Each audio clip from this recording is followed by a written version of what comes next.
Shalom. जिवंत गोड येशूच्या नावात आपल्या सर्वांचे मार्गाकरिता प्रकाश कार्यक्रमात आम्ही सहर्ष स्वागत करीत आहोत.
मननाकरिता देवाचे वचन योहानकृत वर्तमान अध्याय 1 10 ते 14 ही वचने. योहानकृत वर्तमान अध्याय 1 10 ते 14 ही वचने. तो जगात होता व जग त्याच्याद्वारे झाले, तरी जगाने त्याला ओळखले नाही. जे त्याचे स्वतःचे त्याकडे तो आला, तरी त्याच्या स्वकीयांनी त्याचा स्वीकार केला नाही. परंतु जितक्यांनी त्याचा स्वीकार केला तितक्यांना, म्हणजे त्याच्या नावावर विश्वास ठेवणाऱ्यांना, त्याने देवाची मुले होण्याचा अधिकार दिला. त्याचा जन्म रक्त अथवा देहाची इच्छा अथवा मनुष्याची इच्छा यापासून झाला नाही, तर देवापासून झाला. शब्द देही झाला आणि त्याने आम्हामध्ये वस्ती केली, आणि आम्ही त्याचे गौरव पाहिले.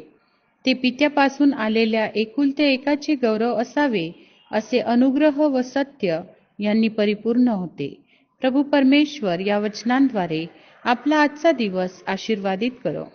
प्रिय श्रोत्यांनो, ख्रिस्तात सलाम. आज आपण सकाळी योहानकृत शुभवर्तमान अध्याय 1 वचने 10 ते 14 वाचलेले आहोत. या ठिकाणात योहान प्रभू येशू ख्रिस्ताची सुवार्ता सांगत आहे. तो सांगत आहे की परमेश्वराने येशू ख्रिस्ताला जगात पाठवलं, तरी जगातील लोकांनी, त्याच्या स्वकीयांनी त्याचा स्वीकार केलेला नाही. आपण पाहत आहोत की प्रभू येशू ख्रिस्त या जगामध्ये आलेला आहे अशाकरिता की मानवाचे तारण व्हावं, माणसाला पापापासून छुटकारा मिळावं. या ठिकाणात 12 वचनामध्ये असं सांगत आहे की जितक्यांनी प्रभू येशू ख्रिस्तावरती विश्वास ठेवलेला आहे तितक्यांनी त्यांना देवाचे मुलं होण्याचा अधिकार दिलेला आहे. माझ्या प्रियांनो, या ठिकाणात देवाने आमच्यावरती प्रेम केलेला आहे आणि त्याने आमच्या पापाच्या खातीर त्याने आपला एकुलता एक पुत्र म्हणजेच प्रभू येशू ख्रिस्त या जगात पाठवलेला आहे आणि तो प्रभू येशू ख्रिस्त तुमच्या आणि माझ्याकरिता या जगामध्ये आलेला आहे. म्हणून आम्हाला तो सांगत आहे, योहान आम्हाला सांगत आहे की आम्ही त्याच्यावर विश्वास ठेवणारे असलं पाहिजे. जर आम्ही त्याच्यावरती विश्वास ठेवतो तर निश्चित आम्ही त्याचे लेकरं आहोत, त्याची संतती आहोत आणि त्याचे निवडलेले लोक आहोत. मग जर आम्ही त्याच्यावरती विश्वास करतो तर निश्चित आम्हाला सार्वकालिक जीवन मिळालेलं आहे. आम्हाला सार्वकालिक जीवनाचा वाटा आम्हाला प्राप्त झालेला आहे. आणि म्हणून माझ्या प्रियांनो, या जगामध्ये आम्ही जीवन जगत असताना देवाच्या वचनाप्रमाणे जीवन जगणं गरजेचं आहे, देवाची प्रार्थना करणं गरजेचं आहे. आणि एवढंच नाही तर आम्हाला त्याच्या वचनाचं सुसमाचार इतरांना सांगायचा आहे. जो तारण आमचा झालेला आहे, ज्या पापाची क्षमा आम्हाला मिळालेली आहे, तोच तारण इतर लोकांचं व्हावं, इतर लोकांना पापाची क्षमा मिळावी. आणि म्हणून त्या रिश्तेदारांना, आमच्या नातलगांना, आमच्या शेजाऱ्यांना आम्हाला देवाचं वचन आम्हाला सांगायचे आहे, जेणेकरून देवाने जो प्रेम आमच्यावरती केलेला आहे तो प्रेम इतरांना कळावं आणि त्यांचे पण तारण व्हावे आणि त्यांना पण सार्वकालिक जीवन मिळावं. या वचनाच्या द्वारे देवबाप्पा तुम्हाला आणि मला आशीर्वादित करो. या आपण प्रार्थना करूया. प्रभू, आज तुझं वचन आमच्यापर्यंत पोहोचलेलं आहे की तुझे वचन आम्हाला सांगतो की जो त्याच्यावरती विश्वास करतो त्याचा नाश होणार नाही तर त्याला सार्वकालिक जीवन मिळेल. प्रभू, तू प्रकाश आहेस आणि आम्हाला प्रकाश सापडलेला आहे. तोच प्रकाश प्रभू परमेश्वरा आम्ही इतरांना सांगावं आणि इतरांना प्रभू त्या प्रकाशाची ओळख करून द्यावी. आणि प्रकाश म्हणजे प्रभू येशू ख्रिस्त आहे. आम्ही प्रार्थना करतो आज सकाळी प्रत्येकाला तो आशीर्वादित कर आणि तुझ्या वचन प्रत्येकाच्या जीवनात रुजू दे प्रभू. आणि तुझ्या आशीर्वादाने भरतारणारा प्रभू येशू ख्रिस्त याच्या गोड आणि पवित्र नावात ही प्रार्थना मागतो, म्हणून ते स्वीकार कर. आमीन.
माझ्या दुःखात माझे सांत्वन हे आहे की तुझे वचन मला नवजीवन देते. आमचा टोल फ्री नंबर 1800-2700-333. आम्ही आपणासाठी या नंबरवर प्रार्थना करण्यास उपलब्ध आहोत. धन्यवाद.